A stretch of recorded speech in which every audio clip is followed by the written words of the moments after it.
तो देखिए प्यारे बच्चों, एक बोर्ड का क्वेश्चन है लाइट में का। ठीक है, लाइट चैप्टर से है।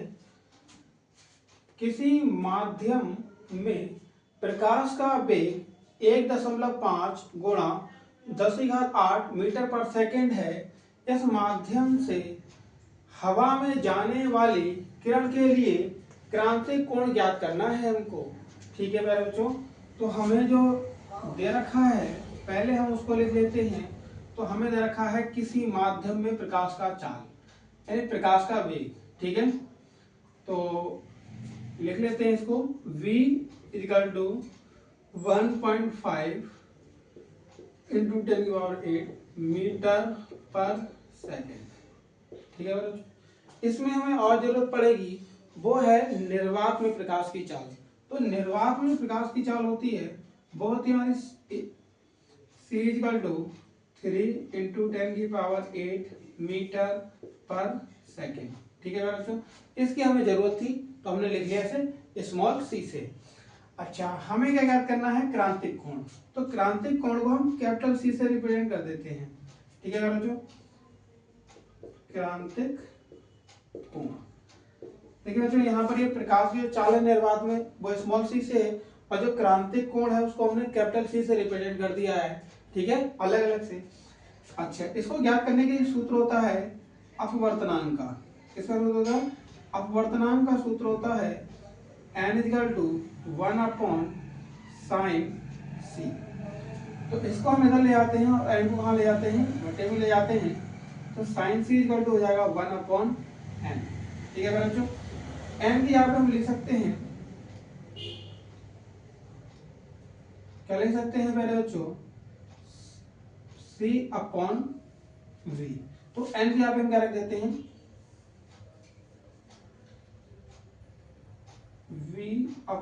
c/v। ये v कहाँ चला जाएगा? ऊपर चला जाएगा। तो ये हो जाएगा sin c = v/c। इस साइन को हम उधर ले जाएंगे तो ये इन्वर्स में पहुंच जाएगा। तो c = sin इनवर्स v/c। अब हम क्या करते हैं, जो v और स्मॉल c के जो मान दे रखे हैं वो हम यहाँ रख देते हैं, पुट कर देते हैं। तो साइन इनवर्स v की वैल्यू दे रखी है 1.5 गुणा 10⁸ बटे 3 गुणा 10⁸। ठीक है बच्चों, ये जो है ये घाते कट जाएंगे, यहाँ से पॉइंट आएंगे, यहाँ 0 आ जाएगा। 15 कम 15, 15 दूनी 30 और ये घातों से घाते ये कट जाएंगे। चलो काट, यहाँ पर काट के शो कर देते हैं। वैसे शो नहीं करते हैं काट के, लेकिन हमने काट के आपके लिए शो कर दिया है। तो यहाँ पर आ गया साइन इनवर्स 1/2 और ये साइन इनवर्स 1/2 वैल्यू होती है वो होती है साइन 30 की। तो यहाँ पर इसकी वैल्यू कितनी आ जाएगी? 30 डिग्री। ठीक है, तो अगर हम बात करें कि हमारा क्रांतिक कोण कितना होगा, ठीक है, हवा में जाने वाली किरण के लिए क्रांतिक कोण, तो वो हमारा होगा 30 डिग्री। ठीक है मेरे बच्चों, बोर्ड का क्वेश्चन है, नोट कर लीजिए।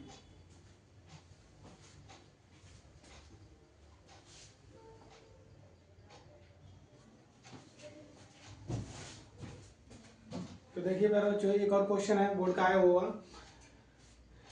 √3 अपवर्तनांक वाले माध्यम में अपवर्तन कोण ज्ञात कीजिए जबकि आपतन कोण 60 डिग्री है। ठीक है, और हमको क्या दे रखा है? अपवर्तनांक दे रखा है हमको, और हमें क्या दे रखा है? और आपतन कोण दे रखा है, यानी हमको I दे रखा है। ठीक है मेरे बच्चों, तो जो हमको दे रखा है पहले हम क्या करते हैं उसको नोट कर लेते हैं। तो पहले लिख लेते हैं अपवर्तनांक। अपवर्तनांक n = √3। ठीक है मेरे बच्चों, और क्या दे रखा है हमको? आपतन कोण।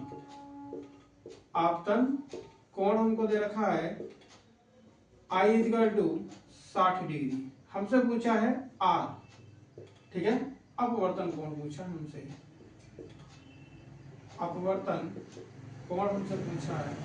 देखिए मेरे बच्चों, स्नेल के नियम से एक सूत्र होता है n = sin I upon sin R। इसे स्नेल का नियम भी कहते हैं। ठीक है, हमें चाहिए R, तो क्या करेंगे? साइन R इधर लिख लेंगे और n कहाँ चला जाएगा हमारा? बटे में चला जाएगा।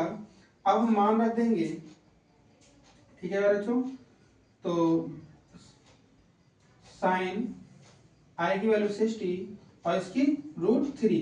साइन 60 का जो मान होता है, ठीक है प्यारे बच्चों, वो होता है हमारा √3/2 और ये √3, ठीक है। √3 से √3 कट जाएगा, ठीक है प्यारे बच्चों। तो क्या बचेगा, साइन r इजिकल टू 1/2 में जाएगा 1/2। और ये जो 1/2 जो मान होता है वो हमारा होता है साइन 30 डिग्री का। साइन से साइन करना हो जाएगा तो r बराबर कितना आ गया, 30 डिग्री। अगर हम बात करें अपवर्तन कोण की तो वो हमारा होगा 30 डिग्री। तो हमारे पिछला वाला क्वेश्चन और इस वाले क्वेश्चन दोनों का आंसर कितने आए हैं, 30 डिग्री आए हैं, ठीक है। उसमें क्रांतिक कोण पूछा गया था, यहाँ अपवर्तन कोण पूछा गया है और दोनों ही क्वेश्चन बोर्ड के हैं, ठीक है प्यारे बच्चों। नोट कर लीजिए, हम फिर क्वेश्चन बोर्ड के क्वेश्चनों के साथ हम फिर मिलेंगे, तब तक के लिए नमस्कार।